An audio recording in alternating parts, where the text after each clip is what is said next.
brush piles.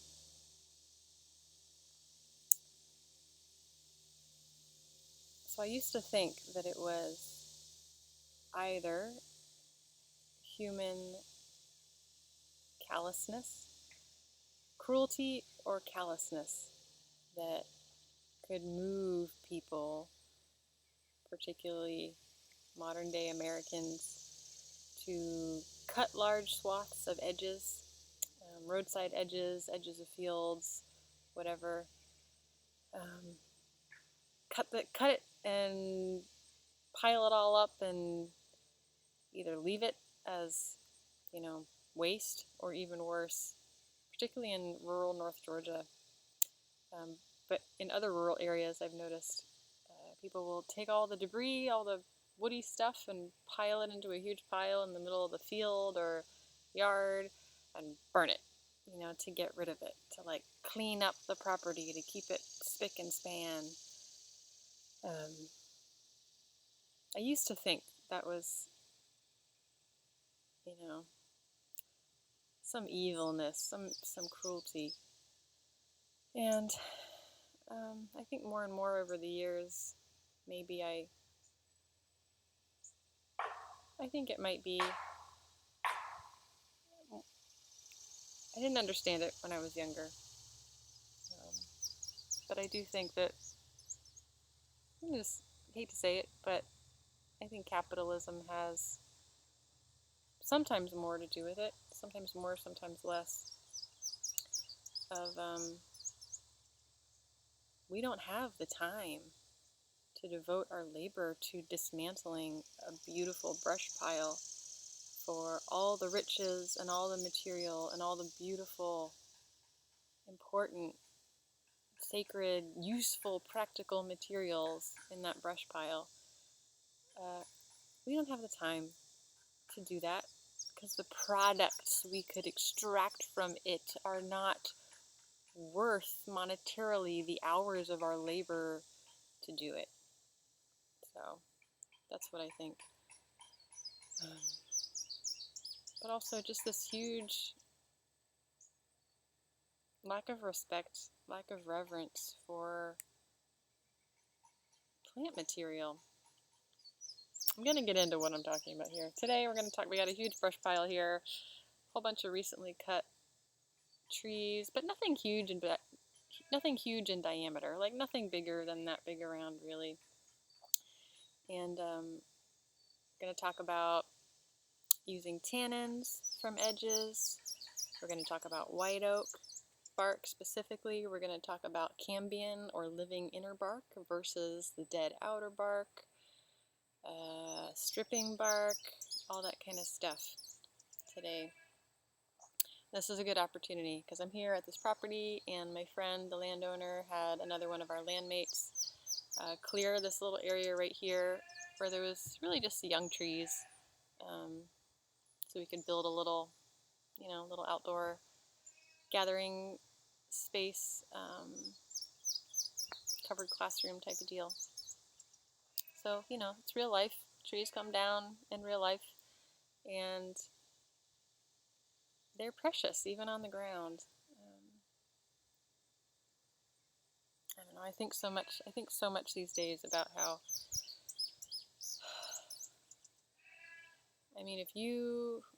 I certainly do have European ancestors. If you have any European ancestors and you live in the United States, then very, very, very likely, unless your ancestors just came to the U.S. recently, very likely your ancestors got on a freaking boat, left everything they knew and everything they had in this blind hope of getting to some other continent where they could have land. And why? Very, very likely, my ancestors, your ancestors, were living in parts of Europe where there were no trees anymore. There was no wood to be cut for firewood or for building. There were no animals to hunt, to eat, that weren't owned, so-called owned by the, aristocrats, by the nobles, that the forests, what trees or what little wood is left belongs to the aristocrats, and, the deer and the wild game belong to the noblemen, and if you go hunt that deer, or if you cut that tree, you're stealing property, therefore you can be executed or punished or jailed. So that's why a lot of our ancestors came here. Just the desperation of having no resources left on a landscape, on their homeland, in order to live.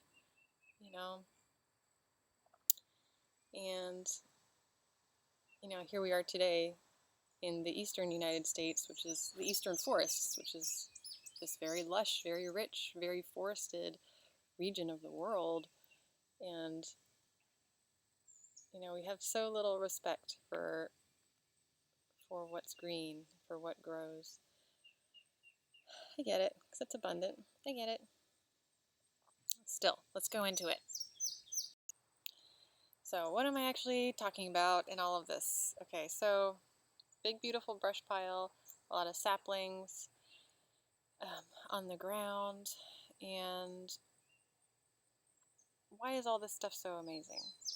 Leaves, bark, wood, mainly, okay? So whenever I see huge brush piles cut, particularly edges, it breaks my heart. Sometimes I don't see them until a day or 2 or 3 after they've been cut, and just to see swaths of sumac leaves, out bleached, drying in the sun, or black walnut leaves, or American persimmon saplings cut, like all the beautiful tea leaves that could have been harvested from the American persimmons before they were cut. The sumac and the black walnut leaves, could have all been harvested for tanning. That could have all been beautiful leather-making leaves, the best leather-making leaves in this region. Oh gosh, it breaks me. This is mostly oak. It's a lot of maple, oak, a few eastern red cedars, 1 or 2 dogwoods, 1 little holly. So mainly leaves. None of these leaves are really anything that I want to do anything with, but it's all fodder. It's all goat fodder. So we have goats here right now. There's like a big milk operation going over here. And tree leaves, like all this stuff. You can sow the field and dry your hay, go through all that labor to dry all that hay and feed that to your animals. Tree leaves are really just as much what, particularly any browsing animals, like goats are browsers, kind of like deer, like they don't just eat grass, like they need edges, they need woody stuff, they need shrubs and trees and all that. Juliette de Berkeley-Levy was a big proponent of like give goats a walk through the woods once a day at least, because they need all that woody stuff to eat it, to be healthy. So all these leaves, are going to the goats. Bringing the goats over here, bringing branches over to the goats. It's good food, and it gets turned into beautiful milk, which we turn into beautiful cheese, which we eat and are happy eating cheese and milk. Happy people. So, yeah, why don't we go take a look? So I do talk a lot about tanning with leaves. It's something that I do a lot. I also certainly tan with barks, many different kinds of barks. So here's just to show you, like, pretty much 90% of the time. 90% of the time, this is how I am collecting bark for tanning all the leather that I tan. It's situations like this. It's like brush piles like this. There's all this limbs. We've already delimbed. I've already been back here delimbing a lot of the trunks and making different piles. So we've got, leaves all separated here on the branches, trunks of different kinds in different piles, more leaves, it's all this going on. So 90% of the time, this is what I do. I'm not like going out to the woods, being like, oh, I'm going to go fell an oak tree so that I can strip its bark and make leather. Hell, fuck no. God, Jesus Christ, fuck no. It's 2020. Every once in a while, I will be in a situation where I'm going to the woods or up a mountain to fell a small tree, like a hemlock that's 90% dead in an area where they're dying. That's small diameter for tanning bark, but never really other trees for the most part. So I'm waiting. It's just life just happens, okay?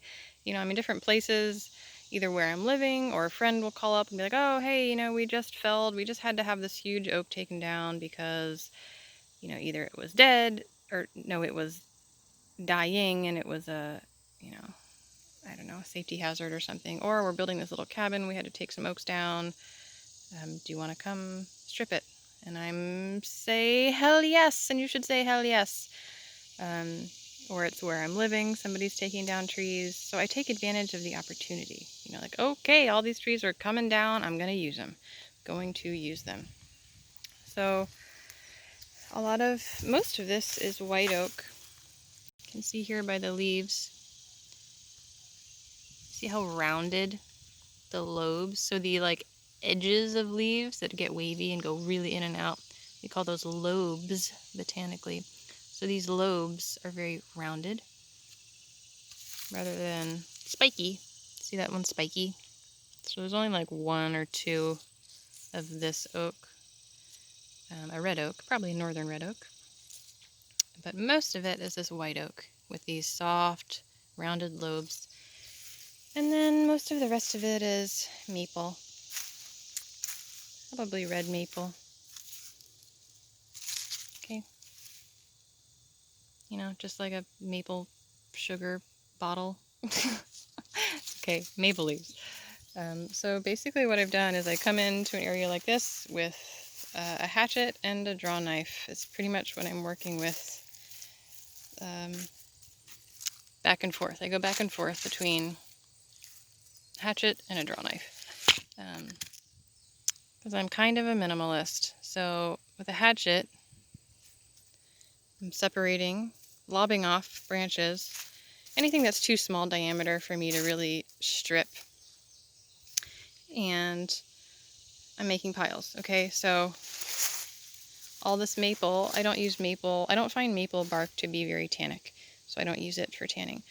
So this is all just going to be good firewood. These are all hard woods. This is going to be really beautiful firewood. And then anything that's an oak, whether it's the white oak or the red oak, after I've lobbed off the branches, I kind of get it all in one place. You know, it's like, okay, this is going to be my bark stripping pile when I get to it, which I'll hopefully start today or tomorrow. Also, I failed to mention another aspect of bark is if, not for tanning, but if it's the right time of year, if it's summertime, stripping bark for basketry and other crafts and utilities. So there was one hickory. Here it is, pretty small hickory in all of this. You can see I already stripped it. Only that big around. And I didn't get to this brush pile until the second day it was cut, so that hickory had been laying in the full sun a whole day, which is not ideal. But I checked it, I was like, oh, is the bark still slipping? Which means, can you peel the bark off? Is there enough water, is there enough moisture in the bark where you can peel it, where you can skin the tree? And there was, even though it's right now late July. And typically I've only ever skinned hickories. Actually, I don't know if that's true. Big hickories, I'm usually only skinning during tulip poplar skinning season, which is like early mid-June in this part of the country. But it worked. You know, it took me like 2 hours. So even if I don't know, like even if I don't have a plan for hickory bark right now, which I mostly just use for lashings, for bark baskets and other basketry and things like that, I'll go ahead and strip it, because now's your chance. Your only chance is to strip bark while it's still alive. So it just dried here, so it's like curled back up again. But you can see, sorry, it's stripped and drying here and curled back up. Which, oh my god, hickory bark is so tough. It's tough, even if it's fresh. Oh my god, I feel like it took me 2 hours to skin that whole thing. Maybe not, but it felt like it. It felt like 2 hours. Okay, so that can be dried, stored in a shed, stored for years, you know, honestly, until you're ready to use it. So I will add that, like, it's ideal if you can. It's not always possible. But if tulip poplars are coming down, to try to time it during bark slipping season for that tree. So the tulip poplars, you know, that's early mid-June here in the mid-Atlantic and a lot of the southeast. So then when you fill the trees, you can go ahead and skin the bark, dry it, use it for basketry, shingles, many other things. Sometimes it works out, sometimes it doesn't. So let's take a look-see at the oak. I want to make sure you guys are clear on this. You can see the white oak has kind of this very shaggy bark, light colored, and that northern red oak does not, doesn't have the shaggies. It's darker. It has these vertical furrows in it, which is really typical of northern red oak when it's young. See there? Dark colored bark with those vertical furrows. Northern red oak, most likely. Here, the flakies, white oak. So, but I'm stripping it all the same. So I will just show you. You don't have to worry about separating inner bark from outer bark with tanning. I don't. I never worry about it. I think that's crazy. So, but I do want to show you what I'm talking about. Because inner bark isn't actually green in color. Like, green bark isn't green. But what does it look like? Okay. Have to get out of the sun. Okay, here's my shadow. Okay, here's what the cambium looks like on living bark. I know it's living because it had green leaves on it, and I just chopped them off yesterday. On green wood, I typically feel like I can leave it on the ground for at least 2 weeks. I have a good bit of time to strip it. Sometimes 3 weeks or longer before the bark loses its tannicness. But here, see how that peeled off? That's the bark. Brief intermission there. So it's only been 5 minutes, and you can see it's already turning purple. So the bark is oxidizing, and that's due to the tannins. So this is the tanning bark right here. Not very thick, but this includes both the dead outer bark, dead cells, which is this gray and brown flaky stuff, and the living cells of the inner bark, which is this blonde colored, vascular looking layer. See that? That's the inner bark, and it's very tannic. Okay? So I'm going to strip that from everything and using a drawknife. That's why you lob off the branches, because they even little nubs of branches really get in your way with a drawknife. It's really worth it just to go ahead and make them all nice and smooth. Okay, so then I'm propping these up, and then with a drawknife over days sometimes stripping all the long pieces of bark. So you don't want the wood. You know, if you strip too deeply, you'll get wood. Okay, so here this line is all the living inner bark, which is very tannic, but right here, that's wood. Okay, you see that? This right here is wood. So don't strip that. There's no tannins. There's no value for tanning in that stuff right there. So you just want just this layer, and it's going to peel off. You're going to see it's going to separate naturally from the wood. Okay, and then you can save the wood, and it's firewood. You know, cure the wood. So stripping bark does not impede your ability to use wood at all, which is great. Okay, so that's what I'm doing. And on trees that are this thin of diameter, like, the bark is not very thick. That's fine. It's still going to be great. You can even see. That's the shallowness of the bark. You can see easily where the bark meets the wood there. On larger diameter trees, you know, there will be a thicker layer of bark, and sometimes you can't use a drawknife even. It's too thick, and I use a hatchet. So go back and forth, like I said, between a drawknife and a hatchet. But to get it all off that way in big old strips, usually lay a tarp down underneath or a big sheet, and then just start stripping. So everything that comes off just lands on the tarp. I can just dry it all, sun dry it all in the tarp, which happens really quickly. Load it all up. It's good to go.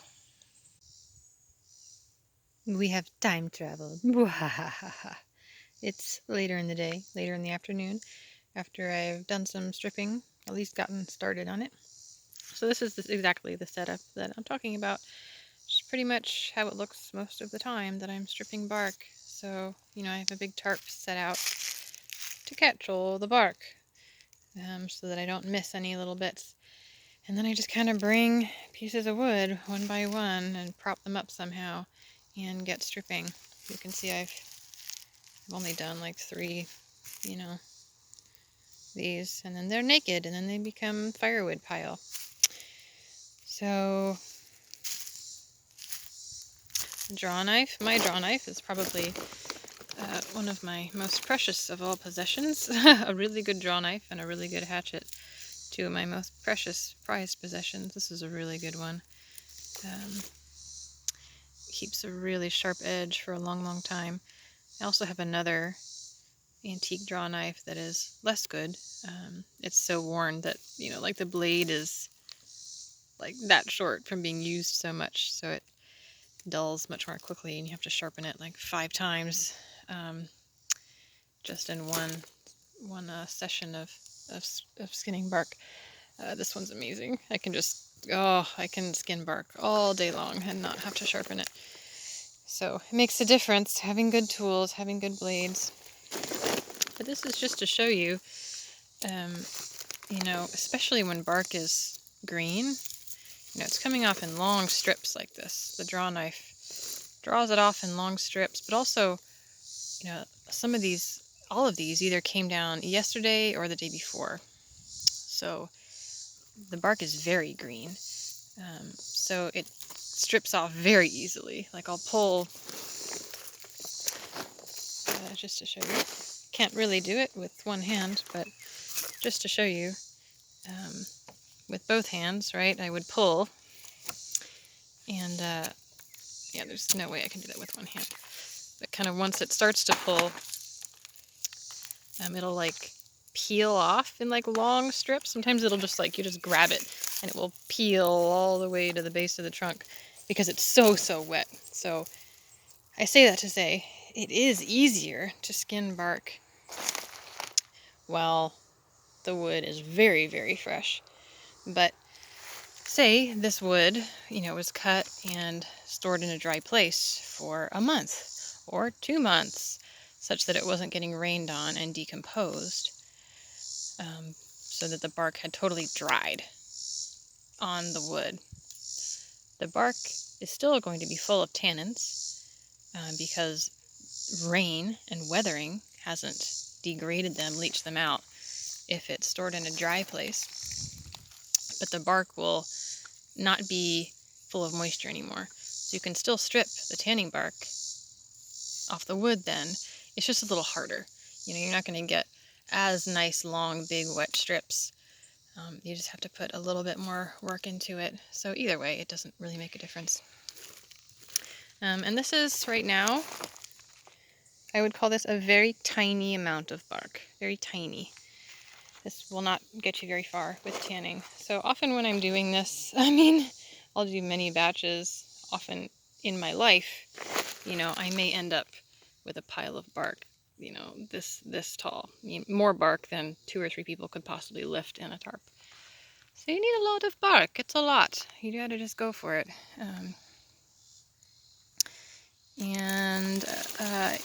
I'll also dispel the myth that you need to chop up the bark into itty bitty bits with a hatchet or something. That's just totally stupid. There's really no reason for that. So I just let this all, excuse me, let this all dry. Sorry, dust on my throat.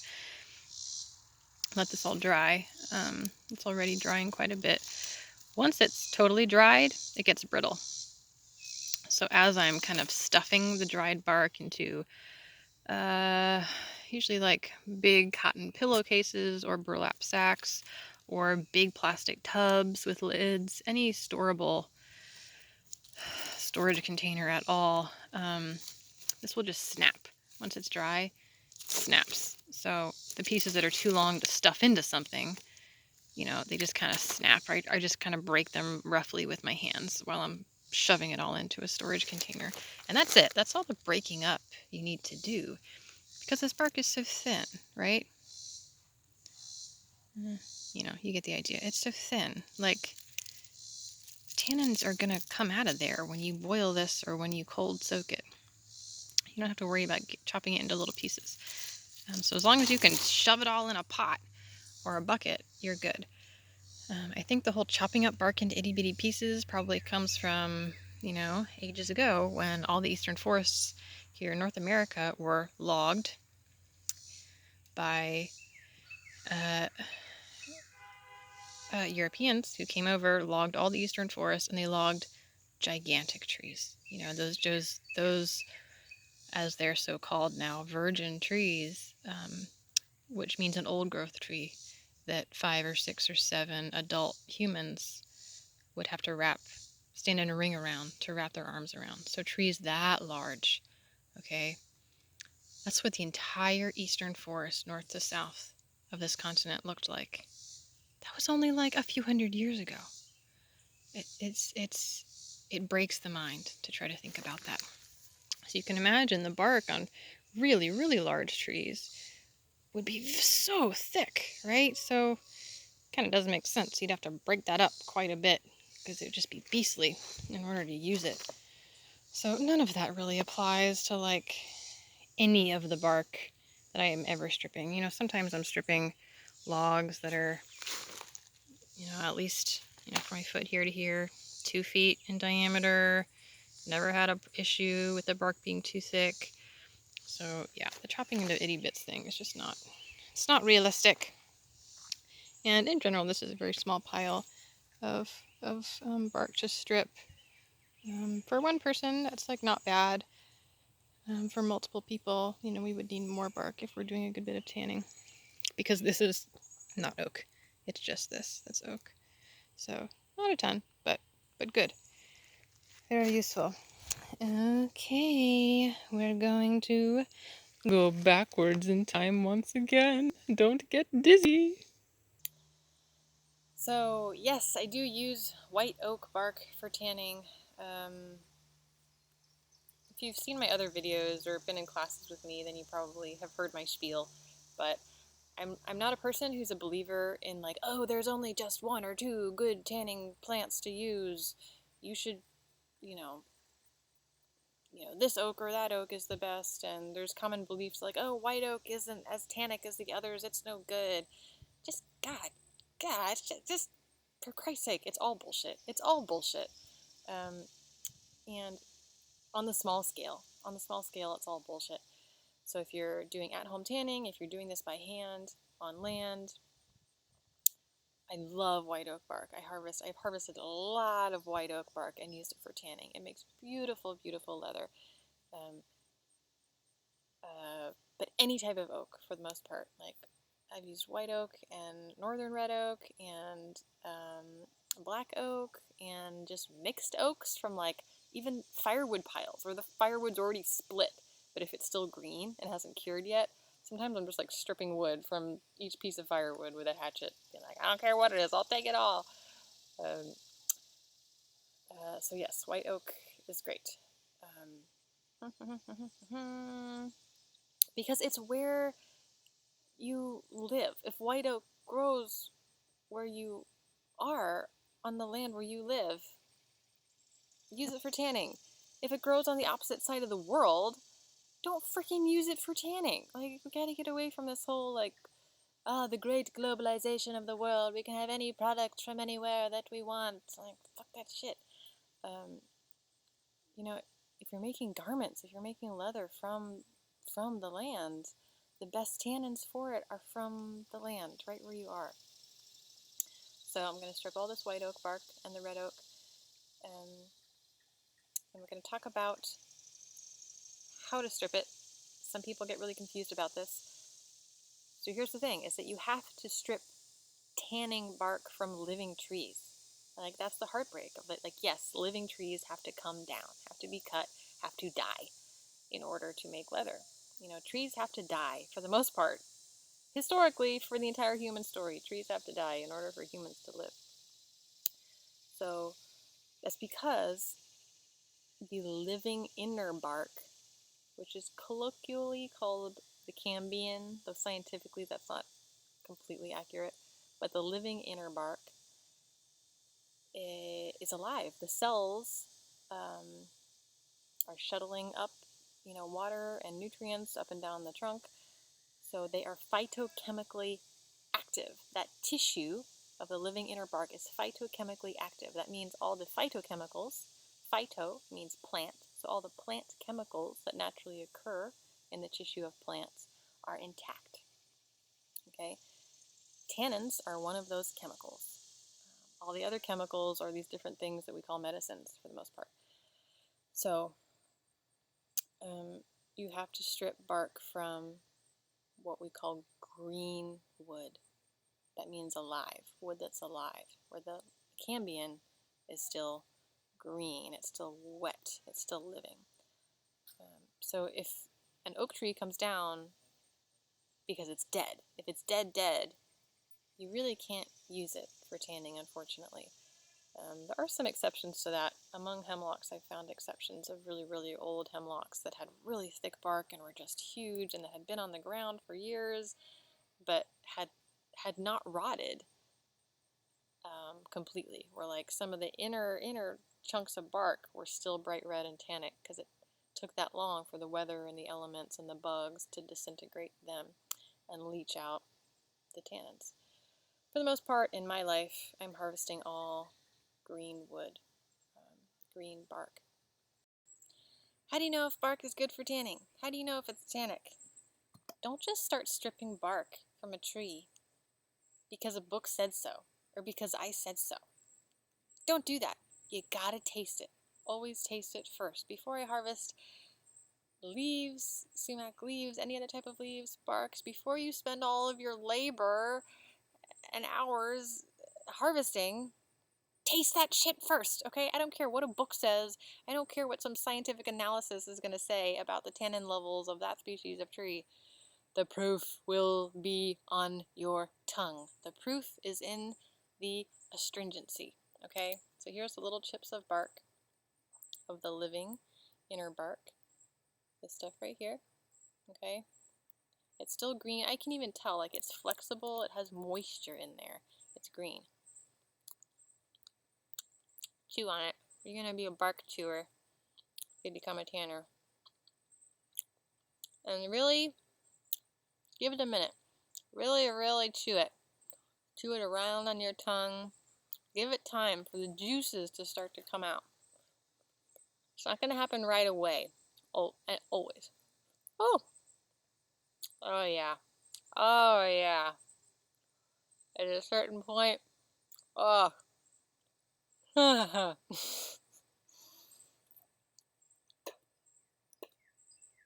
a certain point, your body will compel you to spit that out because it will be so astringent. Your mouth will be watering and becoming dry at the same time, as you're going to experience some very strong and powerful astringency, which is an herbal action. Astringency is an action that is due to the presence of tannins in plant material. So this isn't about bitterness, okay? There are plenty of other phytochemicals that taste bitter, okay? So eliminate that myth from your brain that you're seeking for bitterness. You're not.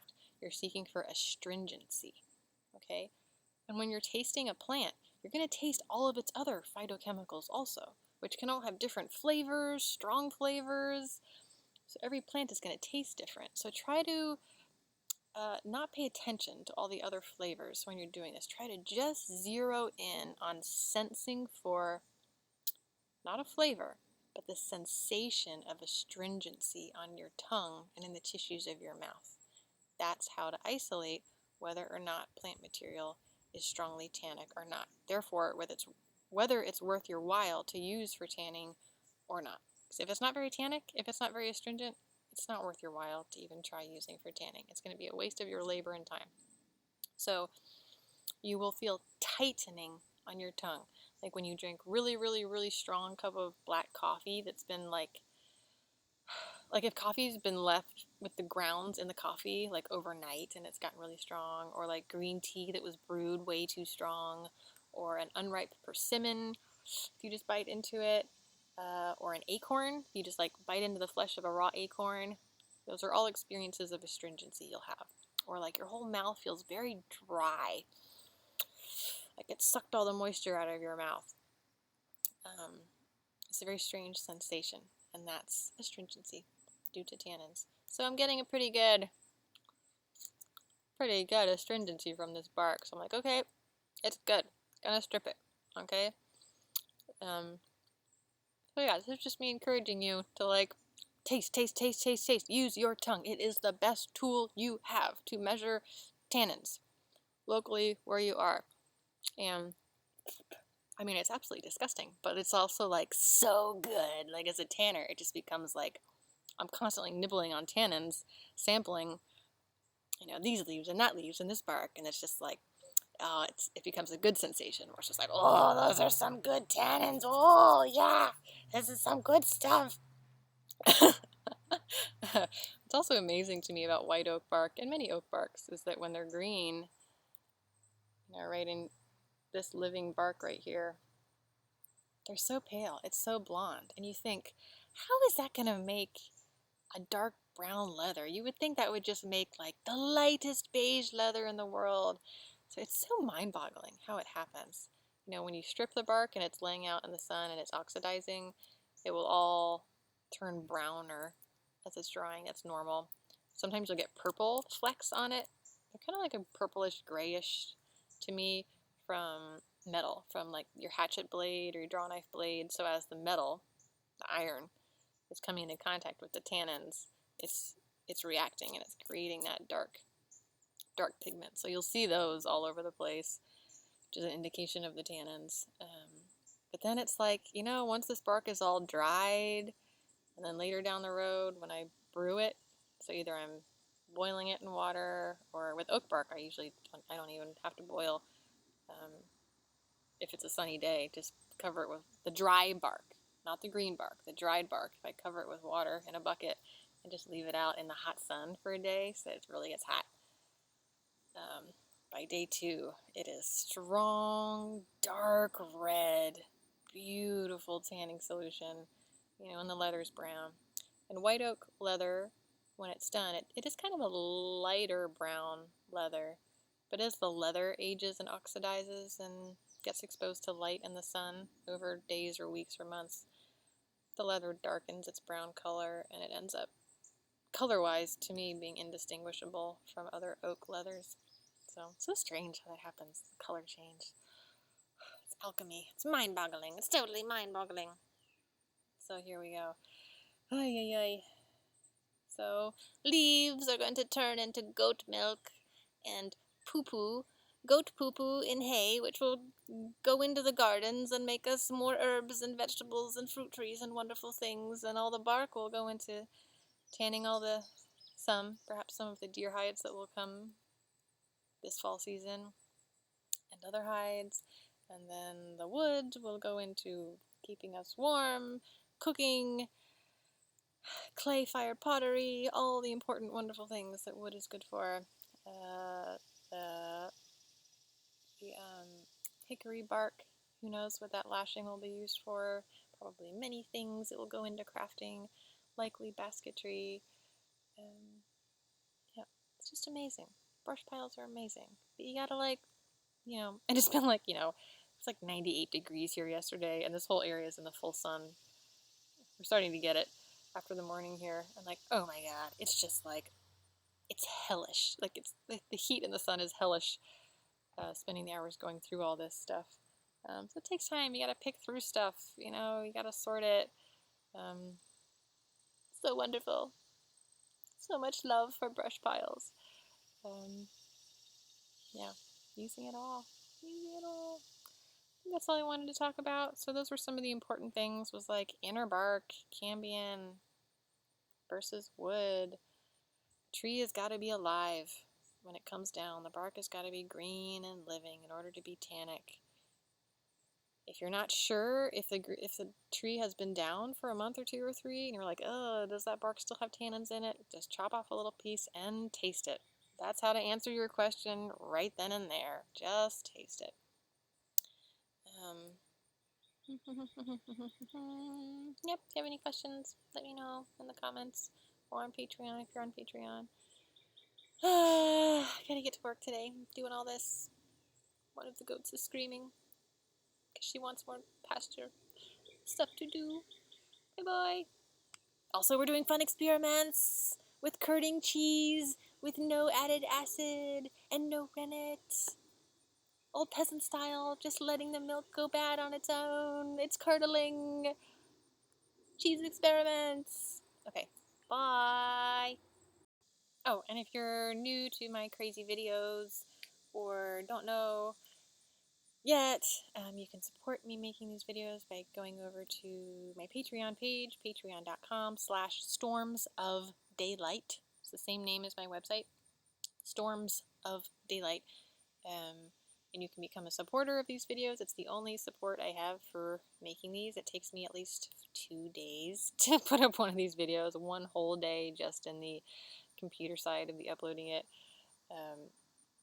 And you can join for a couple dollars a month to support me making these public free videos, or you can also become a higher tier member and get some extra videos every month, usually particularly focused on what am I trying to say? Recaps of my projects and process, like the ins and outs of how that's going, the things that I'm doing. Sometimes other topics like plants.